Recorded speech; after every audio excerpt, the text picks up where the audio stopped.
Hi there, good afternoon, it's Ali here. I'm coming to you this afternoon with a very quick video to start me off gently really, to introduce you to myself. I think a lot of you know me already but haven't heard me, or normally I put music over my videos, but I thought I'd put my big girl panties on today and I'll have a go at actually speaking. Don't like the sound of my voice, but there again, who does?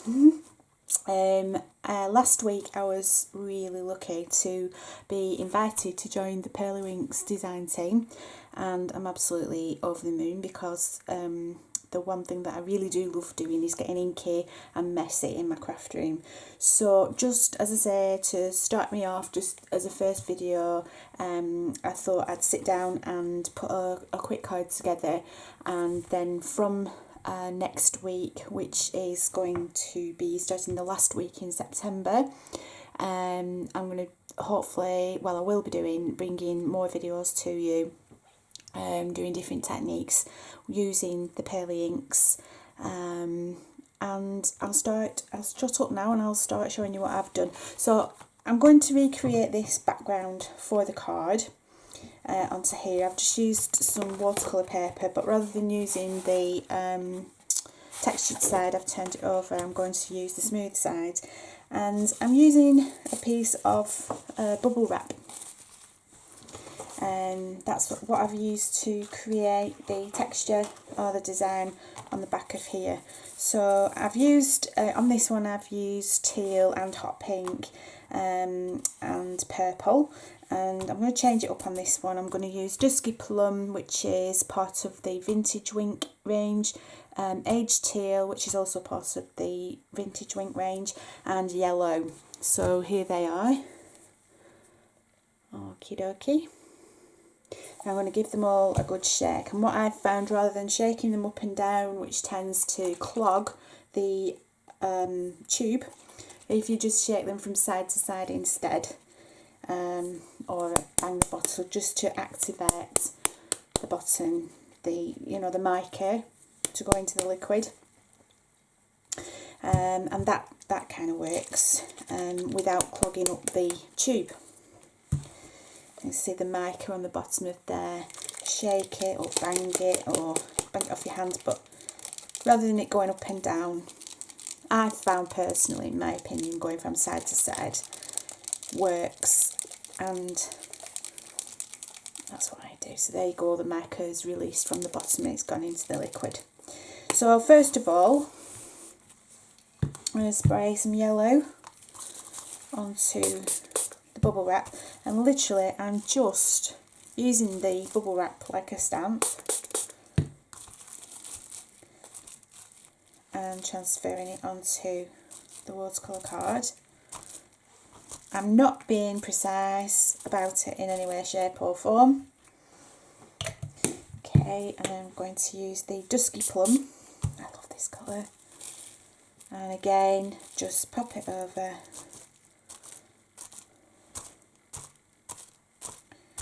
Like so.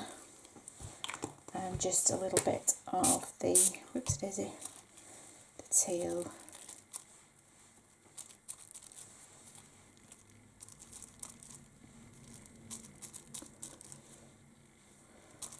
To finish.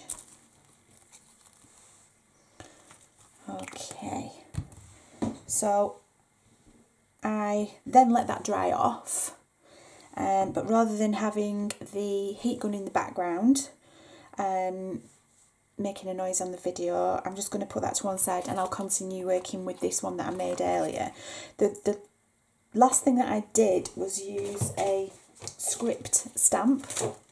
I think this was from Crafter's Companion, and I've used VersaFine ink, and I've randomly, I haven't even used a block, I've just used my fingers, stamped on it and popped it on, just again for some more texture or interest in the background.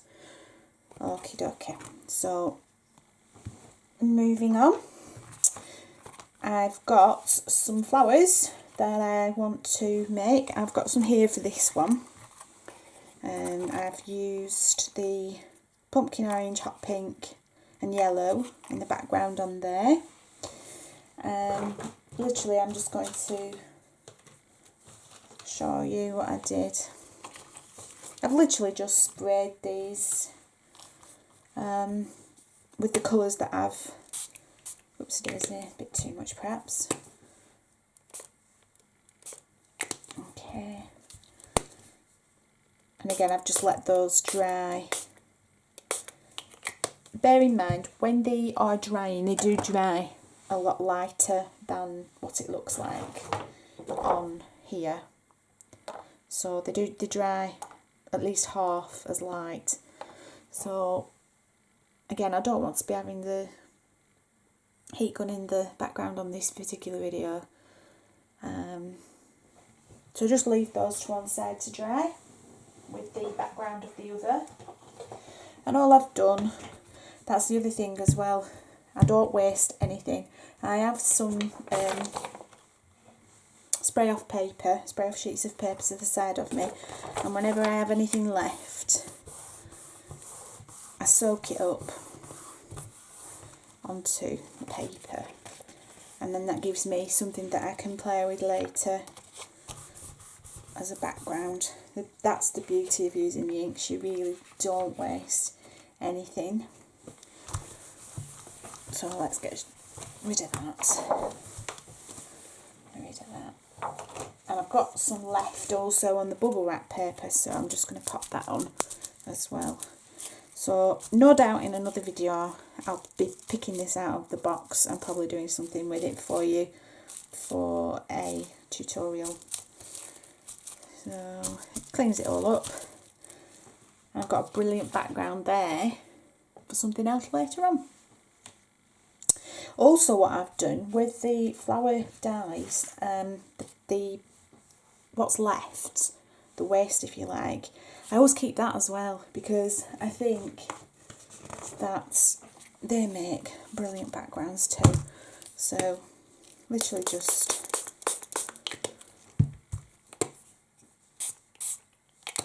spray through. So nothing really goes to waste. And then of course this is still wet, so I'm not wasting that either. Just go over the top, and then you get the print there of what was left on here. So really fantastic. I love it, absolutely love it. Again, you'll find me picking that up later on in another tutorial. So just going to put this card together for today. It's quite a big card. It's a 10 by 7 card. So what I've already done previously before filming, I've popped the foam tape on the back, and that's going to go on there. And it's a really simple card. I've not made it complicated. I love my mixed media, so I tend to put things all over. I'm going to pop, this is something, I think I got this in the range. It's a ribbon, I think it was £1, and it's like a string if you like. I think it's like a string. I just love the effect that that gives. So I'll turn that right way around, just to give a little bit more adhesion. I'm just going to pop a little bit of wet glue over the top, and make sure I've got an Australian card, and then pop that down like so. Okay, and I've got my gorgeous flowers, so I pop those like so. I'm going to use some glue gel for that, just so I can give it a bit of height.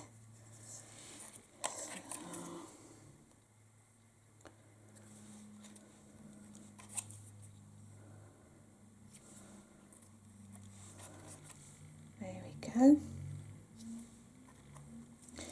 I've got some gems that I can put in the middle. Oh, let's find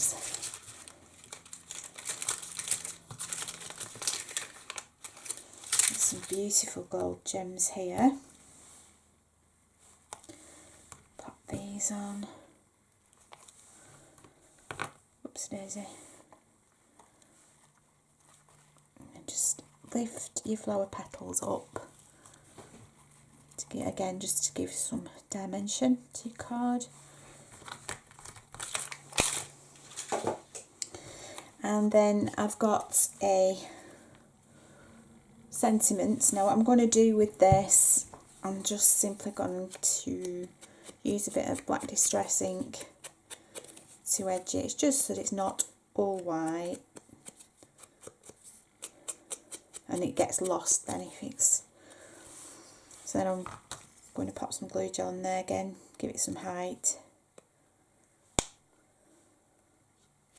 Like so. Pop that there. And I think that just makes a really quick but a lovely card, I think. So I hope you've enjoyed my first tutorial. Please leave messages if you like, in the comments, any questions, anything you want me to do with the pearly inks. If there's any kind of technique that you want to see, I can do it for you. Try it out for you, do a tutorial, do a video. That's about it for now. Thank you so very much for watching, and I look forward to doing another tutorial for you very soon. Thank you. Bye.